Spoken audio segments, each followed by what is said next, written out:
Hello dear மக்களே! அமித்தோட கதறல்கள் இப்ப சுருக்கமா. ரொம்ப நல்ல மனுஷன் அமித். சாண்ட்ராவ நம்பி மோசம் போயிட்டாரு நேத்து. சாண்ட்ராவ ரொம்ப நம்புனாரு. அவங்க பிரேக் டவுன் ஆயிட்டாங்கன்னு ரொம்ப சப்போர்ட் பண்ணாரு. அவரோட ஒரிஜினாலிட்டி அதுல தெரிஞ்சது. எவ்ளோ நல்ல மனுஷன் அப்படிங்கிறதும் அதுல புரிஞ்சது.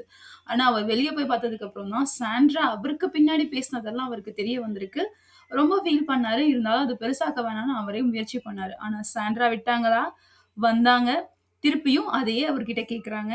"ஏன் அமித் என்கிட்ட பேச மாட்டேங்கிறீங்க? என்ன சொல்லுங்கன்னு" சொல்லி அவர டிஸ்டர்ப் பண்றாங்க. அவரும் சொல்றாரு. ஆனா சாண்ட்ராவும் அந்த எபிசோட பார்த்திருக்காங்க. இல்ல நான் அதுக்காக இப்படி சொல்லலன்னு சொல்லி சொல்றாங்க.